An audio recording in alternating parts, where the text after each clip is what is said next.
Hi, you're listening to the Jan Spragge Show here on Northumberland 89.7. We're live streaming worldwide at our website, northumberland897.ca. In a few moments, we'll be joined by our guest, someone whose work has helped women redefine what it is to be in our 40s and beyond, helping us to truly thrive moving forward, creating the lives we envision for ourselves. But first, I'd like to thank you for your comments about our chat with Lauren Rosenfeld. It was great fun to hear the many successes you've made as a result of delving into your closets and garages with Lauren's wisdom up your sleeve. More information on Lauren's approach to decluttering with soul and her book, Breathing Room, Open Your Heart by Decluttering Your Home, can be found at lgrosenfeld.com. Today, it's my absolute pleasure to welcome an author whose insights have greatly influenced thousands of women, helping them to move into their 40s and beyond with new awareness, opening up a world of possibilities. A New York Times best-selling author, psychotherapist, professional certified coach, and philanthropist, Sarah Brokaw is a woman with a passion for learning, growing, and sharing her wisdom with the world. Sarah's best-selling book, Fortytude, Making the Next Decades the Best Years of Your Life Through the 40s, 50s, and Beyond, challenges women to shift their thinking from seeing things as problems to discovering them as opportunities, or what she likes to call sparkling moments. Joining us today from California is Sarah Brokaw. Welcome to the show, Sarah. Hi there. Thanks for taking the time out of your schedule to do this. Sure, not a problem. Not a problem at all. Your work's been embraced by women all over the world, as I was saying, and it's been featured on many major media outlets. Your book, I believe, is in its third printing. Did you ever dream that your work and research would evolve in this way and have such an important and lasting impact on women? I had a feeling that it was going to make some impact on some women, but not to this extent. I think I've been most impressed by, I can imagine the women in North America being affected by this book because it's the everyday issues that we deal with, but I've gotten so many emails from women in Asia and women in Central America looking for a copy of the book in their language. So obviously I think there just has been a shift in those countries about what it is to find your fortitude, that they're starting to discover that their voices can be heard, that they can have a sense of relevance as well. So I think that is what I didn't imagine, and now knowing that's happening is pretty amazing. Yes, I'd say that's very exciting and a fascinating aspect of your work. Mm-hmm. What is it about turning 40 that can be difficult for a woman? I think there's a couple things. I think there are external factors and internal factors that affect a woman when she thinks about the age 40. If you were to look at the internal factors, there's a lot to do with the biology. What we've been informed, by our doctors is that there's a certain amount of time in which a woman remains fertile. We're most fertile actually when we're in our teens and in our early 20s. And then slowly but surely, we become less and less fertile. So our ovarian reserve, by the time we're 40, is minimal. So I think a lot of women feel the pressure of, if they want to have children, that they have to produce as quickly as possible. The other, I think, internal factor is that as we continue to age, our bodies they don't necessarily shut down, but they don't work as effectively as when we were in our teens and our 20s and our early 30s. Those are the internal factors. The external factors has a lot to do with, I think, what society considers as the ideal woman. The ideal woman is someone who obviously has a certain physique, has breasts, has really nice hair, can manage everything, I would say, a 72-hour day and a 24-hour day. And then what happens, though, is that at a certain point, that woman obviously can't respond to the societal demands at a certain point. And that usually happens by the time that she's 35 and over. suddenly she realizes that, oh, her hair is graying, or that she doesn't have the nice perky breasts like she did when she was in her teens and her early 20s. She suddenly discovers that there's a lot, if she has children, there's a lot more demands that the children have on her, so then she can't just focus so much on what's happening in the workplace. That is, if she's a working mom. So I think this is, and then if she's not a working mom, if she's a stay-at-home mother, then she feels the pressure that she's not the ideal mom because she's not working. And then there are the women who choose not to have kids, and they feel like, well, I'm not the ideal woman because I don't have children. So I think this is what the modern day woman contends with all the time. And I think that we're given a lot more leeway when we're in our 20s and our early 30s, but I think by 35, there's no more leeway. All of a sudden, we're supposed to reach all the certain milestones and do it effortlessly. Yes, and as you so aptly say in the book about the contradictions that society throws out at us, the be all you can be, go do what you want to do, but please make sure you conform to those traditional expectations. Exactly. That's right. That's right. Yeah. And even though I think that we have made so much progress in our society, I also feel that we have a long way to go. And what's interesting is that, the book that was written by Sheryl Sandberg, she wrote Lean In, and she makes a very good point. She said, women still have a lot to do in the workplace. We shouldn't be asking permission if we're working moms to leave work early so we can pick up our kids at school. Because a father would never have to do that, or a father's not even, expected to do that. She also makes a point of, get your voice heard in the workplace. And that book is done so well because women are just dying for that type of information and that guidance and the permission from someone like Sheryl Sandberg. But then I also work with a lot of, stay-at-home moms in my practice, and they feel a tremendous amount of guilt because if they choose not to work, then people look down on them saying, how come you're not out there, earning an income? So I just think that women are just given so much pressure to perform in order to be accepted by society. What prompted you to get into this subject, Sarah? I think there's a couple of factors. One, at the time, and it's a very interesting story, here I was, I had a thriving practice in New York City. I was treating a number of women who were dealing with the aging process, having a lot of difficulty in accepting the aging process. And I didn't really understand because I, at the time, was at the top of my game. And so it was my high school 20-year reunion, and I chose not to go. And I chose not to go because I was not married and I didn't have children, and I didn't want to show up empty-handed at the reunion. And the idea of having my fellow alum look at me, kind of worried that I haven't reached a certain milestones and whispering behind my back was too daunting that I thought it was best that I don't show up. And then the very next day, I was so mad at myself because, one, I was being a hypocrite.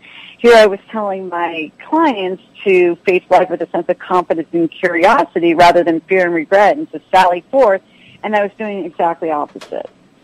And then I also thought, it was also very uncharacteristic of me to let fear dictate my decision making. And I thought, this is very not like me. How am I going to make this moment not a crisis moment, but actually make it a sparkling moment? And so then that's when I suddenly thought, what, I cannot be the only woman who's had this kind of experience. And then I started to think, I need to feel empowered. I need to know if there are other women who have written books out there or any piece of, information that I can take and then use that information for myself, but also disseminate it to my clients and to other women. And there really wasn't anything. The only piece of information was a book written by a woman named Gail Sheehy called Passages, and that book was published in 1972. Now, while her information was important, it wasn't relevant because it was published in 1972, and here I was in 2008. So that's when I said, all right, it's time for me to write the book and to get and to really figure out what the modern day woman is experiencing. And so that's really the genesis of the book Fortytude. Mm-hmm. And for those of us who may not know, what is Fortytude?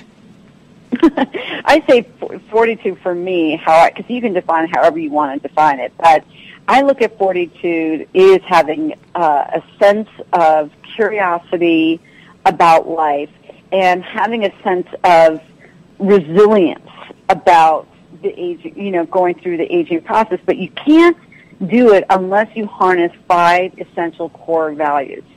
And those 5 core values is grace, connectedness, accomplishment, adventure, and spirituality. But with the caveat that if you're listening to someone else's voice when you're defining those 5 core values, those values are not your own. So it's really important to define those 5 core values in your own words.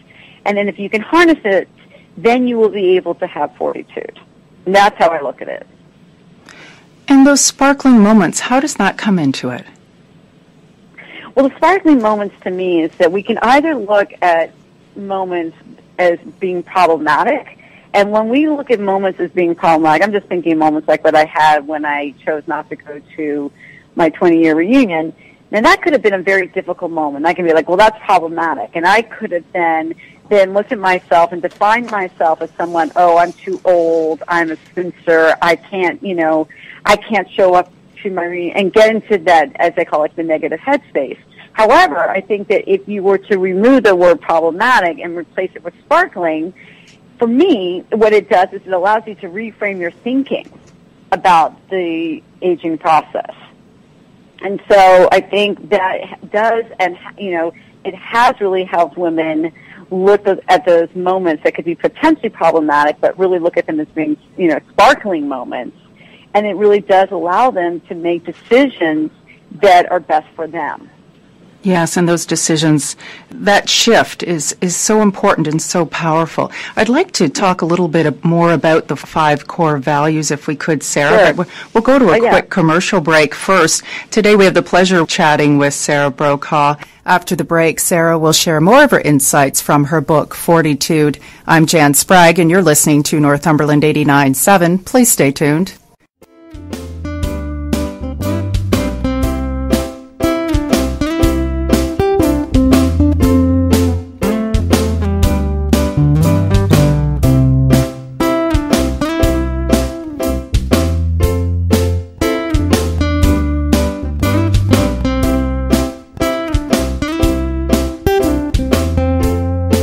Hi, you're listening to the Jan Spragge Show here on Northumberland 89.7. We're live streaming worldwide at our website, northumberland897.ca. Sarah, I was just talking a little bit about those 5 core values and why they're important, as you were just before the break, to bring into someone's life. Can you just give us a little snapshot of the 5? Sure. Well, I'll mention them again. It's grace, connectedness, accomplishment, adventure, and spirituality. And a lot of times people have asked me, how did I come up with those 5 specific values?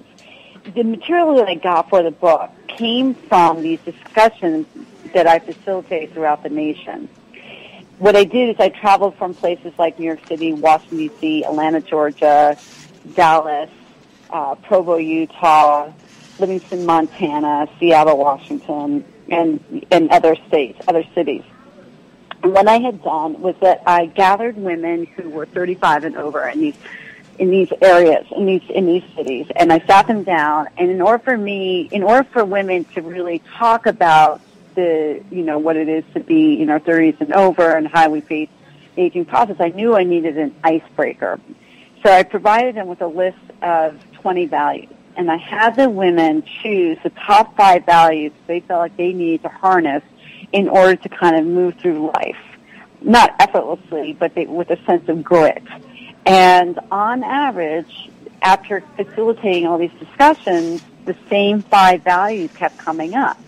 And those are the 5 values, with grace, connectedness, accomplishment, adventure, and spirituality. And you can imagine that a woman in Memphis, Tennessee is going to define grace quite differently than, say, a woman from, New York City. However, the common denominator is with all these 5 core values is that they felt that it gave them a sense of power and a sense of relevance if they were able to harness, one, define them in their own words, and two, harness them. Really practice them every day. And it's very easy, I think, when we don't pay attention to ourselves, that we lose sight of those 5 core values. But, I encourage, just not women, but I think all individuals to really look at those 5 core values and say, how can I define them in my own words and harness them on a daily basis? It takes discipline, but when you get into the habit of harnessing them, you do have a real sense of yourself, and you also, in a way, have a positive impact on others around you. Yes. Is there any one value that women may have more difficulty implementing than another? Yeah, well, no. I wouldn't say it's not one more than the other, but there's 2 that women really struggle with a lot, and that is the sense of grace and the sense of accomplishment.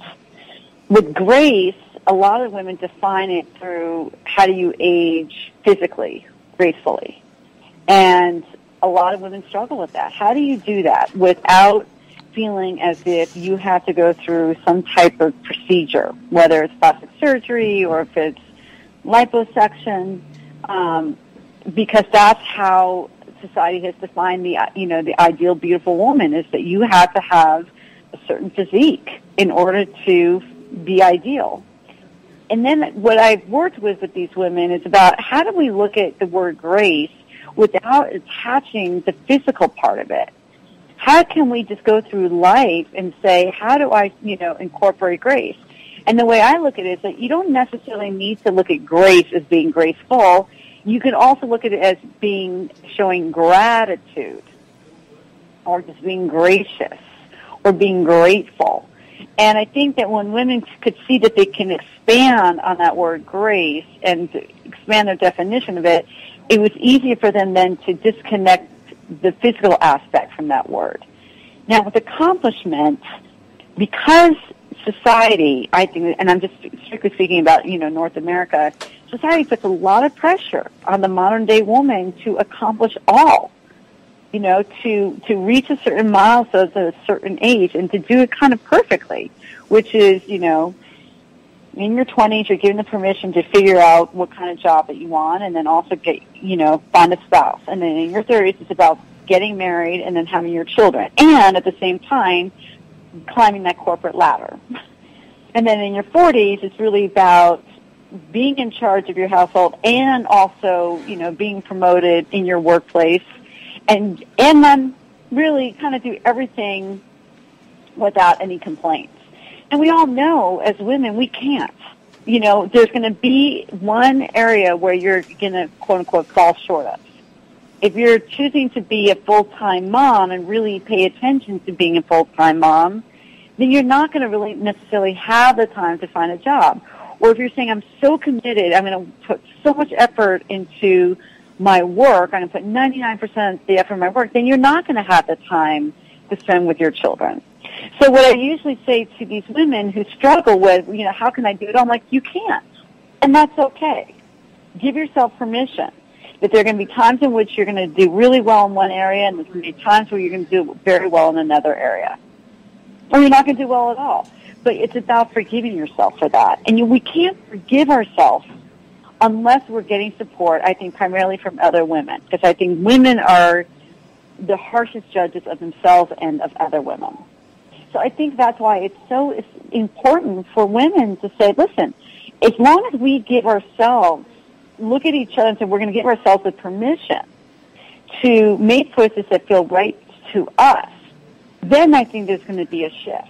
But I just don't think that we're there. I think we're making a little bit of progress, but we're not there. Well, I think your book has had a powerful impact in that way. I know it certainly has for me, and just learning how to even recognize, Sarah, the societal expectations fully and the expectations then of other people who may have had significant roles in our lives. It's a very powerful process to be able to make that shift. And I understand you were invited to bring the word impact into your work recently. Yes. And to me, impact is something where when I thought about the word, I thought, well, how does my book Fortytude impact? How did they coincide with each other? Well, clearly, the book has had such an impact on so many other women out there, right? And I think that the book has also given, I hope, that given them the platform to really express themselves authentically, right? By looking at those 5 core values, defining them in their own words, and then harnessing them. And then once they harness them, then they have their own sense of fortitude, which has an impact on themselves, but also has a positive impact on others. But what I also think is very important, and I've mentioned this a lot recently, which is that this book, Fortytude, is not just geared towards women. I think that what men struggle with is that they also need to conform to the societal norms. That they feel as if they have to be the provider, that they have to take a certain profession in order to provide. And there hasn't been, and leaves them very little room to follow their heart's desire.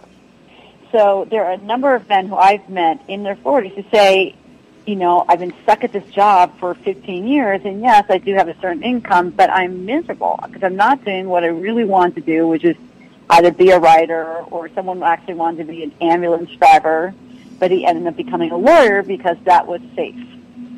That was a safe profession. Or the men out there who say, I don't know how to have conversations with my guy friends because we're not encouraged to have these conversations.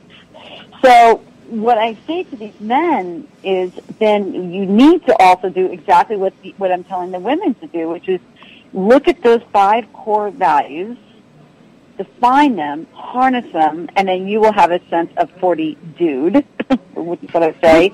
And if they're able to do that, then yes, they're going to have an impact. It's going to really impact their lives, but it's also going to have an impact on others. And then I'm thinking, well, if the women can do it and if the men can do it, then, you know, the combination, to me, is just going to have a much better impact on society overall.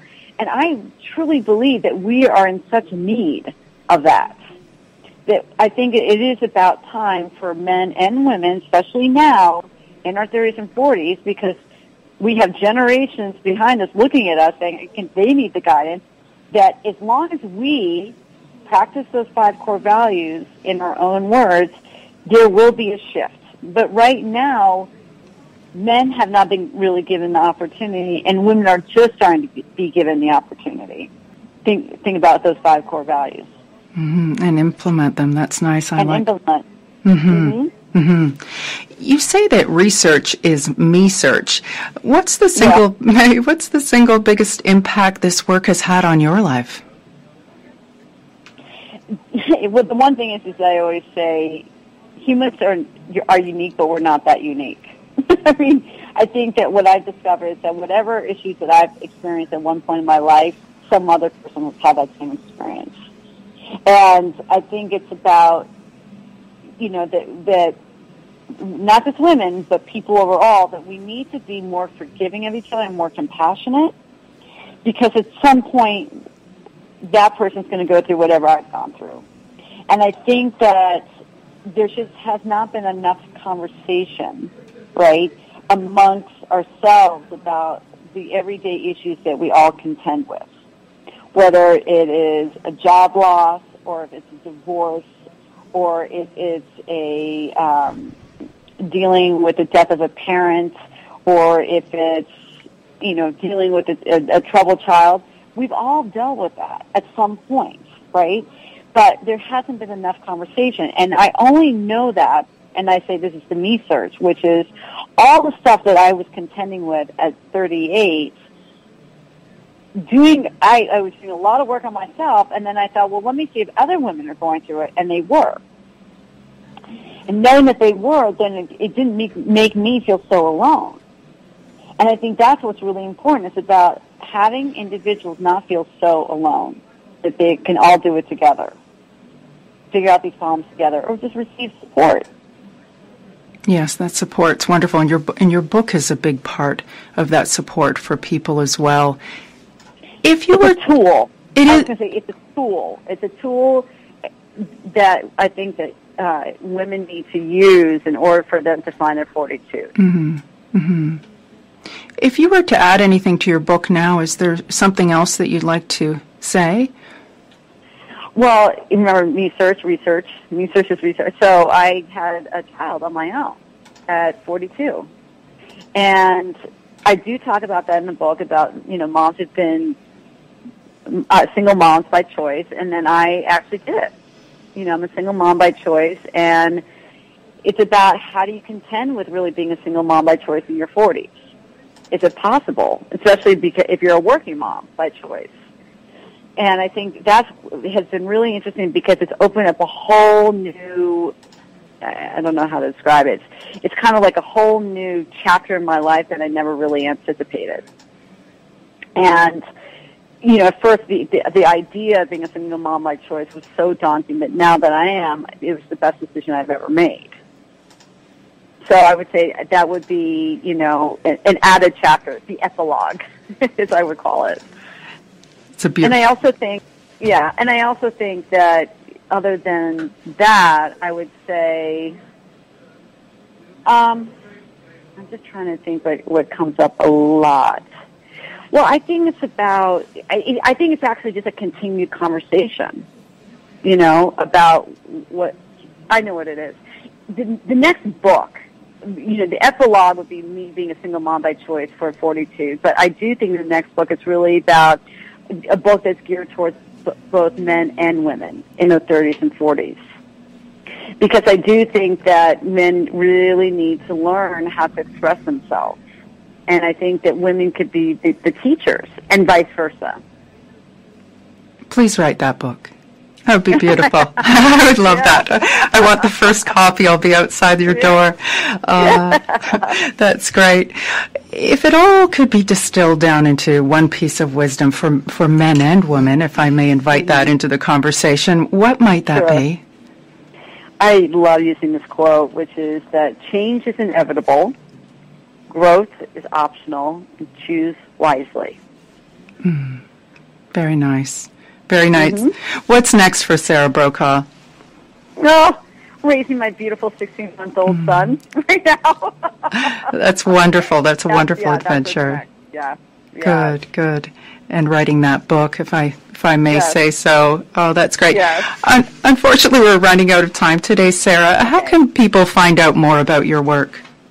The best thing for them to do is to go onto my website, sarahbrokaw.com. And what I've also attached onto my website is something called Faces of Fortytude. And there are pictures that I've taken of a number of the women who are profiled in my book, and some other other photos of women who are not necessarily profiled in my book, but I've met them along my journeys. And it's just kind of, in each photo provides a blurb about these women. So I think it would be really interesting for everyone to see these women who I talk about. Mm-hmm. That's a great idea.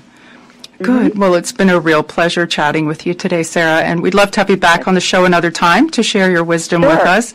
And we wish you all the best with your son moving forward and your future endeavors. Thank you so much, Sam. I really appreciate it. You're welcome. Bye-bye. Okay. Bye. That was Sarah Brokaw, and I urge you to pick up a copy of Sarah's book, Fortytude. It certainly held a prime spot on my bookshelf for a number of years.